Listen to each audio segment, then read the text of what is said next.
এই রাষ্ট্রের মালিক জনগণ, তারাই করবে নির্বাচন।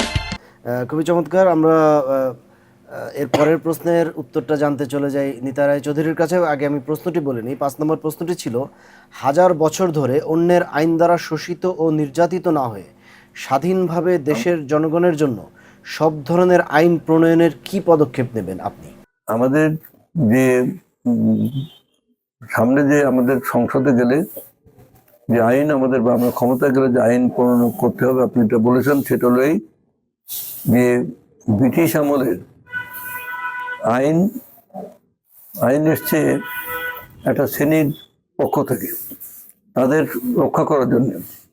ব্রিটিশ আমলে তখন জমিদার শ্রেণী এবং ব্রিটিশ সাম্রাজ্যবাদ এদের স্বার্থে তারা যে আইনগুলো করে, সেই আইনটা এখনকার যুগে আইনটা চলতে পারে না। আমরা এই আইনের সংস্কার করব। আমাদের 31 দফার মধ্যে আমরা রাষ্ট্র কাঠামো মেরামতের যে কথাগুলো বলা হয়েছে, সেখানে আমরা ব্যাপক আইন সংস্কারের কথা বলেছি। আমরা যখন ভাবি, যে কথাটা আমরা বলা হয়নি ওখানে, আমরা ভাবি যে আমাদের আমূল ভূমি সংস্কারের প্রয়োজন আছে, ভূমি সংস্কার করার প্রয়োজন আছে, সেটা আমরা করতে। এটা সবই আইনের ব্যাপার। আমাদের civil procedure code, criminal procedure code, evidence act, penal code, civil, সব কিছু কিন্তু আইনের পরিবর্তন আনতে হবে। সেই জন্যে আইন যে পুরোনো আইন দিয়ে চলছে তা না, অনেক পরিবর্তন হয়েছে। যেমন মুসলিম ফ্যামিলি ল অর্ডিন্যান্স হয়েছে 1961-এ, যখন আইয়ুব খান ক্ষমতায় ছিল। আগে ছিল মুসলিম লতে a Mohammedan may have 4 wives at a time, মানে এক সময় সে 4টে স্ত্রী রাখতে পারবে একজন মুসলমান। পরবর্তী সময়ে মুসলিম ফ্যামিলি ল অর্ডিন্যান্সে এটা পরিবর্তন করা হয়েছে যে একটার বেশি যদি বিয়ে করতে চায়, আগের ওয়াইফের অনুমতি নিতে হবে এবং যুক্তিসঙ্গত কারণ থাকতে হবে, এবং ডিভোর্সের ক্ষেত্রেও সেই একই নিয়ম। তো সেই জন্যে আইন মাঝে মধ্যে পরিবর্তন হয়, এবং কিন্তু আমূল পরিবর্তন করতে গেলে সমাজ ব্যবস্থার, উৎপাদন সম্পর্ক, বন্টন ব্যবস্থার পরিবর্তন আনতে হবে। তাহলে রাষ্ট্রের রূপান্তর দরকার, একটা পরিবর্তন, একটা ট্রান্সফরমেশন। ট্রান্সফরমেশন করতে গেলে সেটা আমাদের পার্টির সিদ্ধান্তের ব্যাপার হবে যে আমরা মানে রাষ্ট্রের রূপান্তর কিভাবে চাই।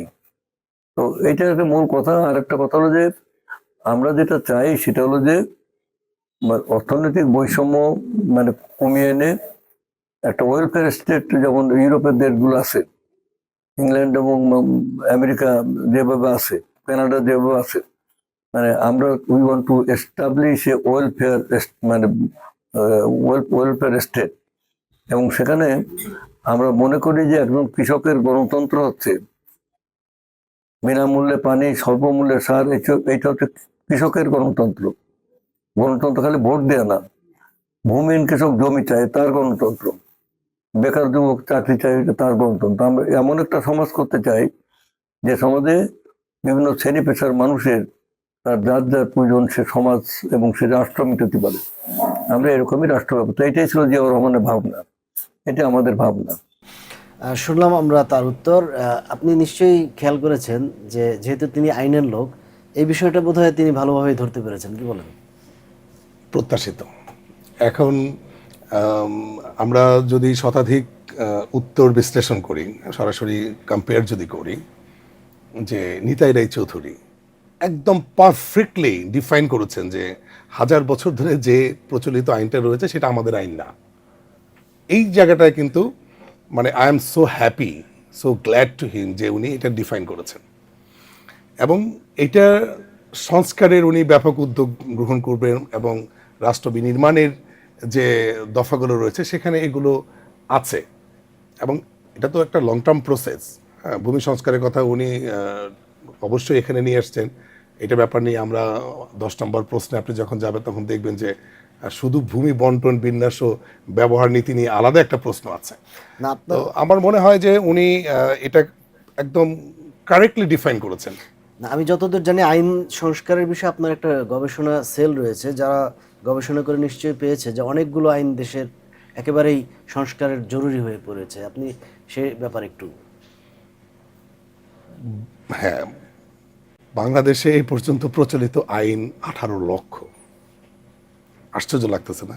ওরে বাপরে বাপ, বিধি প্রবিধি সবকিছু মিলে 18 লক্ষ আইন আছে, এবং আইনের এত ডুপ্লিকেশন, যেমন স্পেশাল অ্যাক্টে, আবার দণ্ডবিধি, আবার একই রকম দেখা যাচ্ছে যে বিভিন্ন কার্যবিধিতে রুলস অফ বিজনেস আবার আরেক রকমভাবে দেওয়া, আবার এখানে দেখা যাচ্ছে যে ফ্যামিলি ল, মানে আদার আদার যে লগুলো একেবারেই ওভারল্যাপিং। আমার মনে হয় ওয়ার্ল্ডে কোনো জায়গায় লয়ের এত ওভারল্যাপিং নাই। এটা একটা মজার বিষয়। আর বাংলাদেশের আইনের খুবই ইন্টারেস্টিং একটা পার্ট হচ্ছে যে আমি যে অভিযোগটা করছি, আমার অভিযোগের সাথে আমার কোনো উইটনেস স্টেটমেন্ট দরকার পড়ে না।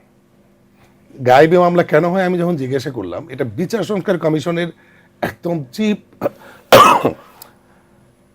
যারা প্রধান ছিলেন, নাইব স্যারের কথা বলছি, টোটাল বিষয়টা নিয়ে যখন কথা বলছিলাম, ওই লেভেলের মানুষদের কাছেও বিষয়টা একেবারেই অজানা। আমি ওনাদেরকে যখন বললাম যে পৃথিবীতে এমন কি কোনো রাষ্ট্র আছে যে রাষ্ট্রে অভিযোগ যিনি দায়ের করেন তিনিই ওইটা ইনভেস্টিগেশন করেন, উনিই ফরওয়ার্ডিং করেন, উনি সমস্ত কিছু রিকমেন্ড করেন, উনিই আবার বারংবার জিজ্ঞাসার জন্য আবার যেটাকে বলে রিমান্ড চান।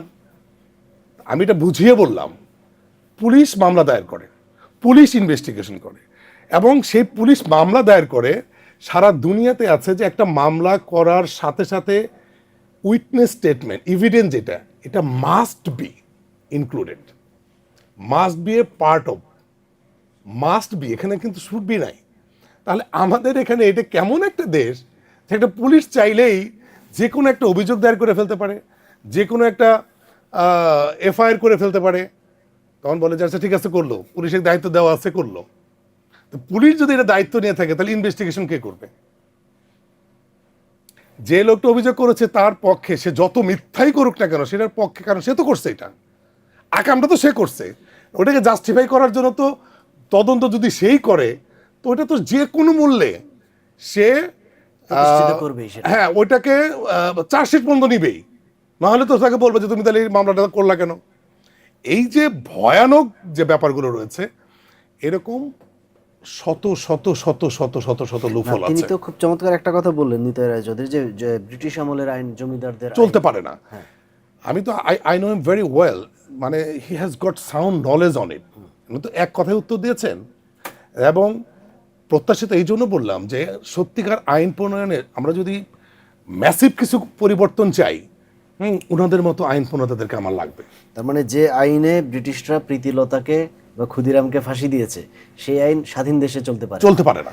ধন্যবাদ।